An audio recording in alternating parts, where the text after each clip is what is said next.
सबसे पहले तो आप लोग वो दिन भूल जाइए कि हम ऑब्जेक्टिव को क्वेश्चन को रट्टा लगा लेंगे, हमारा एग्जाम में ऑब्जेक्टिव वहीं से पूछेगी।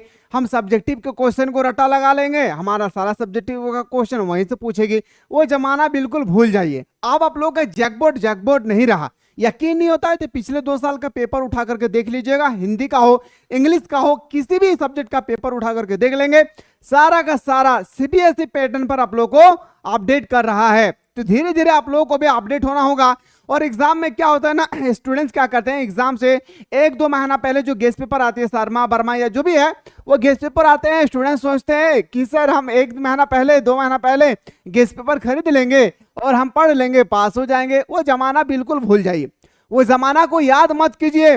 अगर अभी आपको अच्छा खासा मार्क्स लाना है तो सबसे ज्यादा आपको फोकस करना पड़ेगा आपका थ्योरी लेक्चर में, जो सबसे इंपॉर्टेंट होती है, जिसे हम लोग बोलते हैं चैप्टर एक्सप्लेन।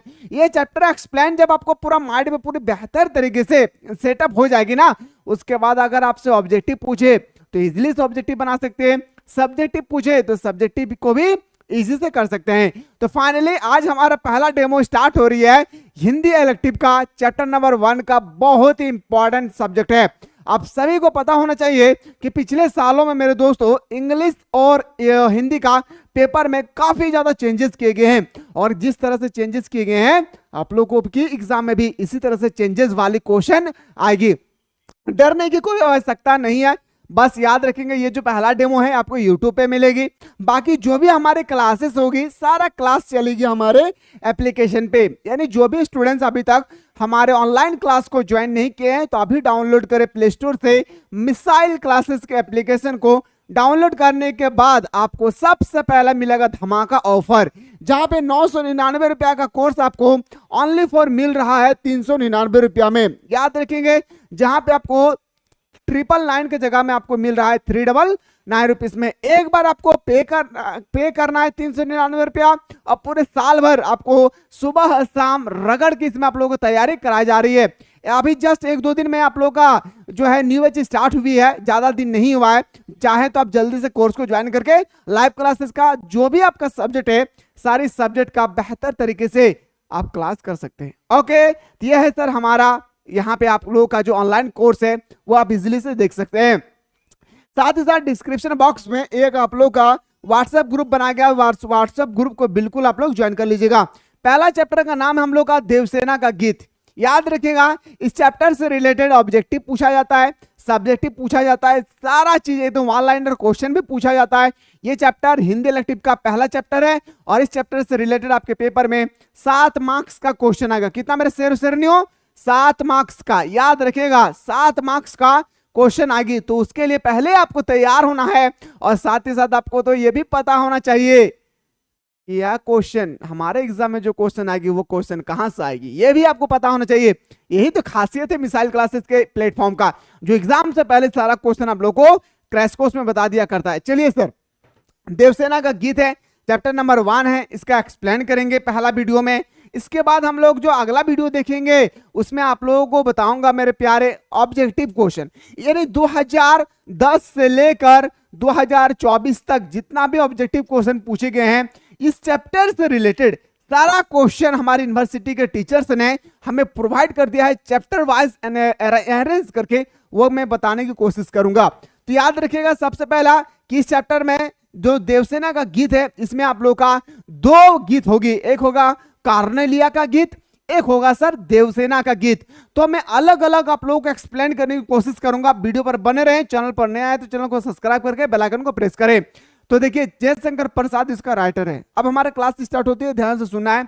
जयशंकर प्रसाद जो है यह हमारा राइटर है, ठीक है। अब देखिए जयशंकर प्रसाद के बारे में क्या क्या क्वेश्चन आती है ये हमें पता होना बहुत जरूरी है। सबसे इंपॉर्टेंट बात तो यहाँ पे ये बनकर तैयार होती है कि जो हमारे एप्लीकेशन में जो पढ़ाया जाता है ना, उसका खास बात यह है कि जो राइटर से क्वेश्चन पूछे जाते हैं ना, वो भी आप लोगों को निचोड़ करके मैं बताता हूं। चलिए सर, राइटर के बारे में थोड़ा सा हम लोग देख लेते हैं। राइटर के बारे में थोड़ा सा हम लोग देख लेते हैं एक्चुअली जयशंकर प्रसाद के बारे में। कभी भी अगर आपसे पूछे कि जयशंकर प्रसाद का जन्म कब हुई है तो कूद के बताना है 1888 में जन्म हुए थे और मृत्यु हुआ था सर 1937 में। क्या मेरे प्यारे, 1937 में इसकी मृत्यु हुई थी। पहला क्वेश्चन तैयार हो चुकी है।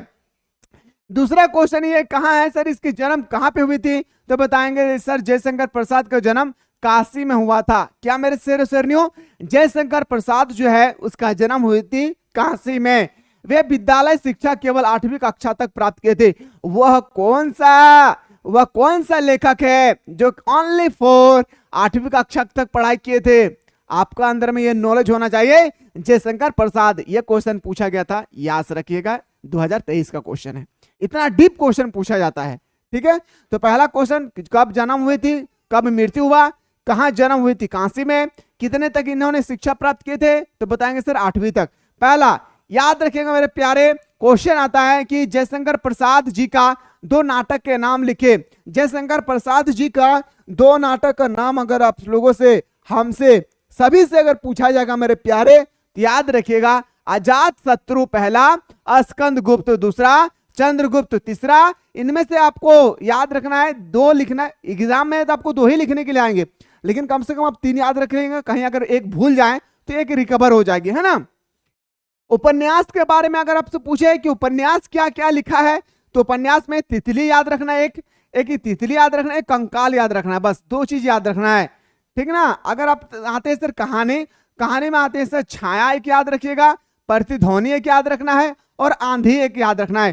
क्वेश्चन आता है भर भर के एग्जाम में कि आंधी, जो हमारा आंधी कहानी है वो किसने लिखा है, तो हमें पता होगा जयशंकर प्रसाद जी ने लिखी है, तभी तो हम इसका आंसर कर सकते हैं ना, अन्यथा हम लोग कर नहीं सकते हैं। इस बात को आप लोग याद रखिएगा। आते हैं सर निबंध लेखन। निबंध लेखन क्या है, काव्य और कला तथा अन्य निबंध है, ठीक है। निबंध लेखन इसमें नहीं पूछा जाता है जयशंकर प्रसाद के बारे में, तो निबंध लेखन को आप लोगों को थोड़ा सा भी ध्यान नहीं देना है, ठीक है। निबंध लेखन को थोड़ा सा भी आप लोगों को ध्यान नहीं देना, इग्नोर कर देना है। लेकिन कविता अगर कभी पूछा जाए कि एक्चुअली कविता क्या है, तो कविता 2 याद रखना है, पहला झरना, दूसरा आंसू, तीसरा लहर। याद रखना है क्या, पहला झरना, दूसरा आंसू तथा लहर। याद रखिएगा 3 जो है कविता है मेरे प्यारे, 3 को कविता याद रखना है, पहला झरना, आंसू, लहर, ठीक है। पहले नाटक पूछेगा अजात शत्रु और स्कंदगुप्त, चंद्रगुप्त, ये याद रखना है, लास्ट में गुप्त लगा रहे नाटक। उपन्यास कंकाल, तितली, इरावती, 3 में से 2 ही याद रखना है। कहानी में आंधी याद रखना है, छाया याद रखना है, प्रतिध्वनि याद रखना है। फिर हमें कविता में याद रखना है झरना, आंसू, लहर, बस इतना सारा आपको याद रखना है। यहां से क्वेश्चन एग्जाम में भर भर के पूछे जाते हैं, यकीन नहीं होता है ना, तो 2010 से लेकर 2024 का प्रीवियस इसका क्लास मेरा एक बार देख लीजिएगा, तब आपको पता चलेगा कि किस तरह से यहाँ पे क्वेश्चन पूछे जाते हैं। ये तो मैं अभी आप लोगों को टेलर दे रहा हूं मेरे प्यारे, पूरा क्लास का मूवी देखना है ना, तो एप्लीकेशन पे आइए, ठीक है। ये हमारे राइटर के बारे में हम लोग डिस्कस किए। अब हमारे राइटर के बाद मेरे भाई हमारे जो कविता स्टार्ट होती है वह है देवसेना का गीत। देवसेना का गीत हमारा स्टार्ट होती है, याद रखिएगा। और कौन सा बुक लेना है, मैंने ये भी एक वीडियो अपलोड किया था, तो एक बार आप लोग जाके देख सकते हैं कि बुक क्या क्या खरीदना है। अगर आप हमारे एप्लीकेशन के माध्यम से पढ़ते हैं तो बुक लेने की कोई आवश्यकता नहीं है। मैं बुक से बेटर आप लोगों को नोट्स प्रोवाइड करता हूं। ऑब्जेक्टिव का अलग नोट्स होता है, सब्जेक्टिव का अलग नोट्स होता है, और थ्योरी लेक्चर जिसे हम लोग चैप्टर एक्सप्लेन कहते हैं उसका अलग नोट्स मिलती है। तो चलिए देवसेना के गीत के बारे में हम लोग डिस्कस करते हैं। क्या कहता है देवसेना, तो समझते हैं इस बात को। कहता है अरे आह वेदना, वेदना का मतलब होता है कष्ट, पीड़ा। आह वेदना मिली विदाई, मैंने भरम भस जीवन संचित, मधुकारियों की भीख लुटाई। छल छल थे संध्या के श्रम कन, छल छल थे, याद रखेंगे, संध्या के श्रम कन। आंसू थे, आंसू से गिरते थे प्रतिक्षण, मेरी यात्रा पर लेती थी निर्वता अनंत अगड़ाई। यह है एक छोटा सा आप लोगों का, यह है जयशंकर प्रसाद जी का लिखा हुआ एक कविता, और इस कविता के बारे में हम लोगों को फुल एक्सप्लेन करना है। और ये जो एक्सप्लेनेशन है जो मैं समझाऊंगा भी, अगर आपके माइंड में पूरा सेटअप हो जाती है, प्रॉमिस है ऑब्जेक्टिव पूछे सब्जेक्टिव पूछे चुटकी में सॉल्व करेंगे। ओके, तो चलिए सर इसकी हम लोग व्याख्या देखते हैं कि इसकी उन्होंने क्या कहा है, तो समझिएगा। देवसेना अपने जीवन की संध्या बेला में, देवसेना याद रखिएगा एक व्यक्ति है, देवसेना को किसी से मोहब्बत हो जाती है, जिससे आजकल लड़का लड़की को प्यार हो जाते हैं। माँ बाप भेजते हैं कि जाओ बेटा कॉलेज, जाओ बेटी कॉलेज, पढ़ लिख के मेरा नाम रोशन करना। लेकिन एक ऐसे समय आती है, एक ऐसे स्टेज आती है जो माँ बाप के विश्वास को तोड़कर और वो भाग जाते हैं, उड़ती पतंग की तरह वो उड़ चले जाते हैं। खैर उस सब मुद्दे पे यहाँ पे देखेंगे। तो ये यहाँ पे याद रखना है कि प्यार के बारे में बेहतर तरीके से बताया गया है संध्या बेला के बारे में, समझिएगा। देवसेना अपने जीवन की संध्या बेला में अपने अतीत को याद करती है। हम लोग याद नहीं करते जी, शाम को हम लोग कहीं बैठते हैं इस तरह से याद करते हैं, अरे क्या क्या दिन भर में हुआ है, क्या धोखा खाए हैं क्या नहीं, इस तरह से अपने मन मन सोचते हैं ना। वही चीज यहाँ पे बताएगा कि देवसेना एक व्यक्ति है जो संध्या बेला मतलब शाम के समय इस तरह से चिंता होके सोच रहा है अपने अतीत को। अतीत किसे कहते हैं? बीते हुए काल को, बीते हुए काल को हम लोग अतीत कहते हैं। तो वह अतीत के बारे में वो सोच रहे थे और अपने अतीत को याद कर रहे थे।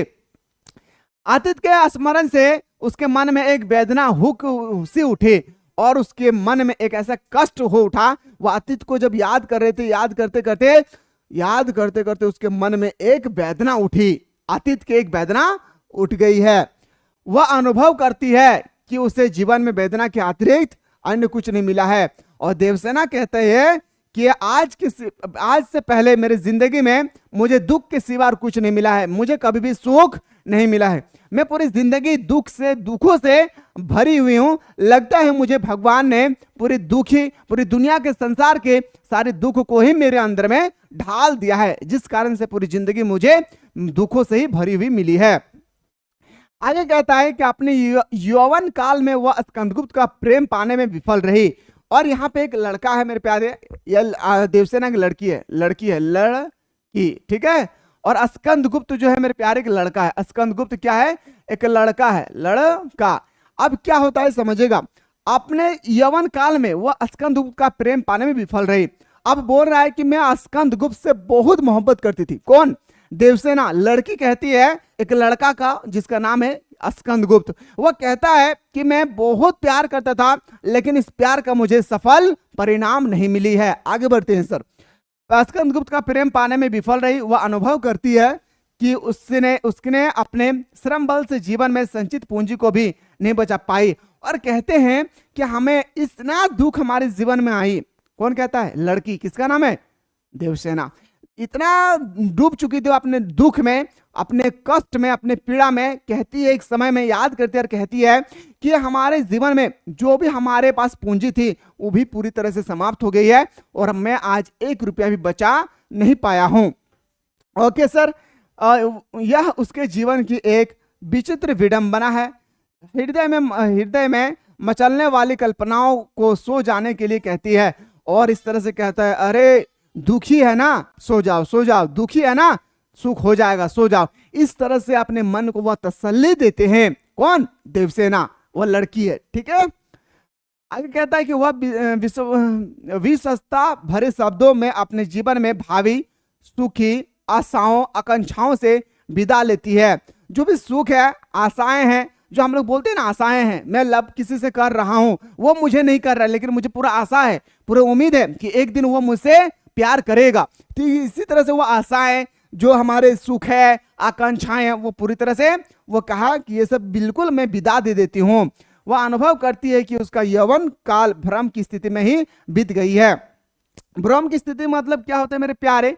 यहाँ पे होता है भ्रम की स्थिति का मतलब कि मैं ही सिर्फ इस दुनिया में किसी को प्यार दिया हूं, वो मुझे कुछ नहीं दिया है, ये मेरे लिए क्या है? भ्रम है। मैं सोचता रह गया पूरी जिंदगी ये सोचता रह गया कि मैं जितना प्यार कर रहा हूं वो भी मुझसे प्यार कर रहा है, लेकिन ऐसा कुछ नहीं है। ये हमारे लिए एक भ्रम था कि मैं सोच रहा था कि वो भी मेरे लिए प्यार उतना ही जता रही जितना मैं करता हूं, ठीक है।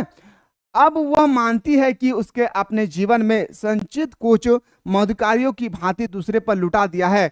उसने स्वयं के लिए अब तक कुछ भी बचा नहीं पाया है। और कहती है, जो हमारे देवसेना है, वो कहती है कि अपने जीवन के लिए कुछ भी ना धन बचा पाए, ना प्यार बचा पाए। और वो इतना जल्लित हो चुके थे, वह इतना प्यार में डूब चुके थे। लोग उसे जब घर से निकलते थे तो लोग कहते थे ये आशिक है, आशिक देखो। और इस कारण से मुझे अपने सर को झुका करके घर से निकलना पड़ता था। इसलिए अब वह अपनी सभी आशाओं आकांक्षाओं से विदा ले लेती है। आगे कहता है मेरे प्यारे कि देवसेना अपने जीवन के संध्या में अपने यौवन काल के स्मृतियों को याद करते हुए, यौवन काल मतलब बीते हुए काल के बारे में वो याद करती है और कहते हुए प्रायश्चित स्वयं आंसू बहा रही है। सही बात है भाई। आप किसी से प्यार कर रहे हैं और आप सोच रहे हैं कि वो भी मुझसे उतना ही प्यार करता है जितना मैं कर रहा हूं, और बाद में पता चलता है कि वो मुझसे प्यार ही नहीं करता है, कितना दुख होगी उस समय। और इस प्यार की वजह से धन दौलत जमीन जायदाद आपने सारी चीज को लुटा दिया है, तो और बाद में पता चला कि वो आपसे कुछ प्यार ही नहीं करता, कितना दुख होगी। ठीक इसी तरह से देवसेना उस लड़की के साथ हुई थी, और वह लड़की बाद में बहुत पछतावा हो रही थी, और वह याद करते करते अपने आंखों से पानी बहा लेते हैं, अपने आंखों से आंसू बहा लेते हैं। उसकी आंखों से आंसू हर समय गिरते रहते थे, और उसकी आंखों में आंसू हर समय गिरते रहते थे। अब भला कौन नहीं आंसू गिराएंगे इतनी बड़ी दुनिया में, इतने बड़े धोखेबाज की दुनिया में, बताइए, है ना। उसकी जीवन यात्रा में अब कभी ना समाप्त होने वाली खामोशी छाई हुई थी। वह कभी किसी की नहीं हो पाई, और कभी वो किसी की नहीं हो पाई है। जैसे मान लेते कोई लड़का लड़की भाग कर चले जाते हैं, और बाद में अगर लड़का उस लड़की को छोड़ देते हैं, तो वो लड़की घर का रहता है ना घाट का रहता है ना। देहाती लैंग्वेज है ना, सुने हो ना, ना वह घर का रहेगा ना वो घाट का रहेगा। ठीक इसी तरह से देवसेना के साथ हुई थी, ठीक है, किसी के नहीं हो पाई। अब वह अपने जीवन में जिंदगी भर अकेले होकर रही है, और कहता है कि मेरे जीवन में जब अब कोई नहीं रहा, मैं पूरी जिंदगी, मैं पूरे जीवन अब मैं अकेले रहने के लिए पूरे ठान लिया हूं कि आज के बाद मैं किसी का सपोर्ट मैं नहीं जाऊंगा, अब कुछ भी मैं करने की तैयार नहीं हूं, बस मुझे जो मन में आए मैं सो करने के लिए तैयार रहूंगा। साथ ही साथ मेरे दोस्तों यहाँ पे आप लोगों को आगे जो है, आगे पोएट्री कहता है हमारा जयशंकर प्रसाद जी कि श्रीमती स्वप्न की मधुमाया में गहन विपन की तरु छाया में पार्थिव उन्नीद सुरीति में जी किसने यह विवाह की तान उठाई, लगी स्मृति में थीट थी सबकी, रही बचाएं फिरती कब की, मेरी आशा आह बाबली तूने खो दी सकल कमाई। अब यह है हमारा दूसरा पोयम, इसके बारे में भी हमको सोचना है। मेरे दोस्तों, आपके मन में अगर ये भ्रमण हो रही है कि हम ये फालतू का वीडियो देख रहे हैं, ये चैप्टर एक्सप्लेन से कुछ नहीं होता है, तो बस याद रखिएगा आप सबसे बड़े काले झूठ पे फंसे हुए हैं। हाँ, गोरा झूठ नहीं, काले झूठ में, क्योंकि सारा क्वेश्चन बाबू रे थ्योरी लेक्चर से आएगी। थ्योरी लेक्चर अगर नहीं समझ में आया तो याद रखिएगा आपको ना ऑब्जेक्टिव बनाने आएगा ना सब्जेक्टिव बनाने आएगा। बस इस बात को आप लोगों को याद रख लेना है, ठीक है, समझिएगा। आगे कहता है देवसेना याद करती है कि स्कंदगुप्त ने देवसेना के प्रति उपेक्षा दिखाई थी। अब देवसेना याद कर रही, अरे यार कुछ तो हमें रहम किया था ना, वो कुछ तो हमसे वो प्यार करता है, वो सोचने लगा, ठीक है। परंतु जीवन के अंतिम मोड़ पर उसने देवसेना के सम्मुख प्रयाण निवेदन भी किया था, और जिंदगी के अंतिम मोड़ में जाकर वह अंतिम मोड़ पर उसने देवसेना के सम्मुख प्रयाण निवेदन भी किया था। और कहता है स्कंदगुप्त, अरे देवसेना सुनो सुनो सुनो, तुम जो मुझसे प्यार करती है ना, बिल्कुल ये भ्रम पे ना रहे कि मैं तुमसे प्यार कर रहा हूं। तुम अपने लाइफ गुजारो, मैं किसी से प्यार नहीं करता हूं, मैं एक मोहमाया हूं, ये दुनिया पूरी मोहमाया है, अपने आप को कर्म के ऊपर ढा दीजिए, ठीक है। तब देवसेना स्वयं को इसके लिए तैयार नहीं कर सकी। अजीब सा बात है भाई, कोई आप पूरा जी जान लगा के चाह रहे हैं, और वो अगर आपसे कहे कि मेरे लिए आप वो ख्याल मत रखिए कि मैं तुमसे प्यार करता हूं, तो आपके मन में एक अजीब से ख्याल आएगी। अब देवसेना उसकी मोहक छाया को भी स्वप्न की भांति भूल चुकी है। अब देवसेना वो लड़की है जो स्कंदगुप्त के सपना दिखती थी, वो भी पूरी तरह से वो भूल चुकी थी। परंतु अचानक आज कोई थका हुआ पाथिक बन पेड़ के नीचे से सो जाने पे उन्नीद हाल में कोई मधुर तान सुना कर उसे छेड़ रहा था। अब यहाँ पे ये जो सेंटेंस लिखा हुआ है इसको ध्यान देना है। पाथिक का मतलब होता है मेरे प्यारे, क्या पाथिक का मतलब होता है एक यात्री जो कहीं से आ रहे हैं और पेड़ के किनारे बैठ गए हैं। याद रखिएगा, पाथिक वन के जंगल में एक पेड़ हुए, पेड़ के नीचे वो सो जाते हैं पाथिक, उन्नीद हालत में कोई मधुर तान सुनाकर उसे छिड़ा रहे हैं। यानी वो जिस तरह से स्कंदगुप्त बांसुरी को बजाया करता था, इसी तरह से मेरे दोस्तों वो बांसुरी बजाकर वो पाथिक जो है वो देवसेना को चिढ़ा रहे थे। किसको? देवसेना को चिढ़ा रहे थे, उसे छेड़ रहा था। ऐसा देवसेना को अनुभव हुआ है। देवसेना को स्कंदगुप्त द्वारा प्रेम निवेदन करने की याद विभाग राग की भांति प्रतीत हो रही है। देवसेना को याद आता है, अब देवसेना को कुछ बातें याद आती है कि यौवन काल में लोग उसकी और तृष्णा भरी नजरों से देखा करते। तृष्णा नजर मतलब तिरछे नजर में देखा करते हैं। क्या देखा करते हैं? आगे देखिएगा। वह स्वयं को ऐसी नजरों से बचाए फिरती थी, वह स्वयं को इस तरह नजरों से बचाए फिरती थी। इतना प्रत्यंत करने के बावजूद उसने ना जाने किस प्रकार अपने जीवन भर की संचित समस्त पूंजी गंवा दी।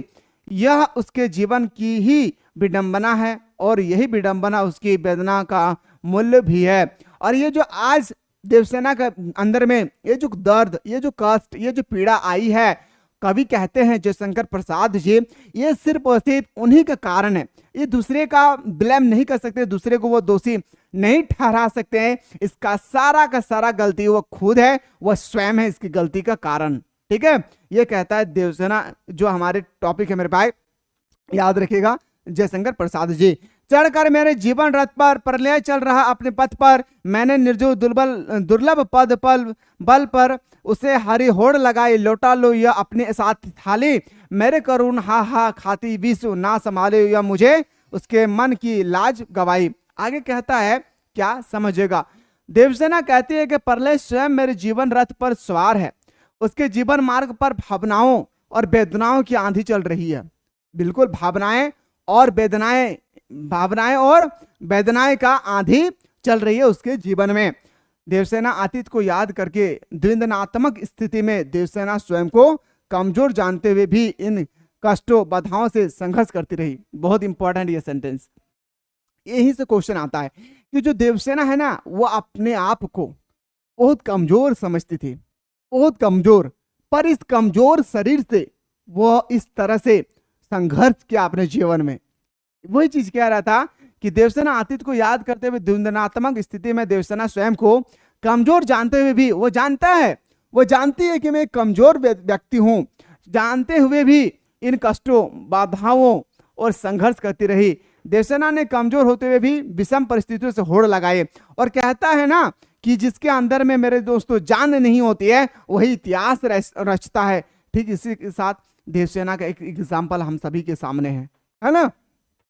वह इन विषम परिस्थिति में क्या बाधाएं आई हैं, क्या कष्ट आए हैं, सारे कष्ट का संघर्ष करते हुए वो एक बार सोचने लगी कि आज हो कल हो, ये संघर्ष जो मैं कर रहा हूं इससे मुझे सफलता मिलेगी। लेकिन कवि कहते हैं जयशंकर प्रसाद जी कि इनको सफलता नहीं मिली थी। ठीक है, देवसेना निराश भरे शब्दों में अपने प्रेमी से याचना करती है कि वह अपने प्रेम रूपी थाती को उससे वापस ले लो। वह अब अपने प्रेमी की धरोहर को संभालने में असमर्थ है, उसकी करुण जनक स्थिति उसे अधिक कमजोर बना रही है। अब वह अपने प्रेमी के प्रेम को संभाल सकने में स्वतः असमर्थ है। केवल प्रेम के कारण ही उसने अपने मन की लज्जा तक को गवा दी है। सिर्फ कभी कभी एक लड़का लड़की ऐसा होता है मेरे पास, जिस तरह से इसके साथ हुई है। कहता है कवि जयशंकर प्रसाद जी कि देवसेना अपने प्यार में इतना डूब चुकी थी, देवसेना अपने प्यार में इतना डूब चुका था कि वो अपने अंदर में लोग जो है उसे कहते थे, जो घृणा करते थे, वो अपने आप में गवा दिए थे।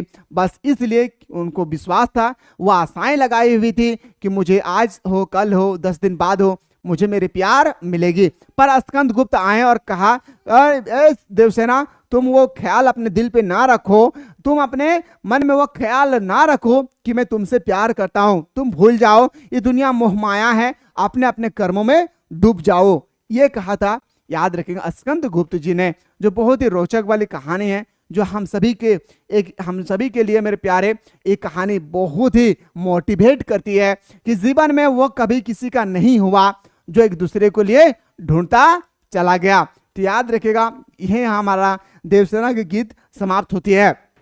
अब हमारा टॉपिक स्टार्ट हो रही है कार्नेलिया का गीत। याद रखेंगे मेरे प्यारे, अभी जो हमारा स्टार्ट हो गई वो टॉपिक जिसका नाम है कार्नेलिया का गीत। कार्नेलिया का गीत और देवसेना का गीत बहुत ही इंपॉर्टेंट है। यह मैं आप लोगों को बताऊंगा मेरे प्यारे सेट नंबर 2 में। तो जो भी स्टूडेंट्स अभी तक कोर्स को ज्वाइन नहीं किए हैं, प्ले स्टोर से सर्च कीजिए, प्ले स्टोर में जाके ऐप को डाउनलोड करें। डाउनलोड करने के बाद इस कोर्स को जरूर ज्वाइन कीजिए। धमाकेदार ऑफर है, 999 रुपये का कोर्स आपको ओनली फॉर 399 रुपये में दिए जा रहे हैं, जहां पे पूरे साल भर सुबह और शाम दोनों टाइम आप लोग ऑनलाइन क्लास दिए जा रहे हैं। अभी जस्ट 1-2 दिन में स्टार्ट हुई है, याद रखिएगा, उसको आप लोग जल्दी से ज्वाइन कर लेंगे। कोई भी दिक्कत होगी नीचे नंबर दिया गया, इस नंबर के माध्यम से आप लोग हमसे व्हाट्सएप में चैट कर सकते हैं। मिलते हैं इसी तरह से नेक्स्ट वीडियो में।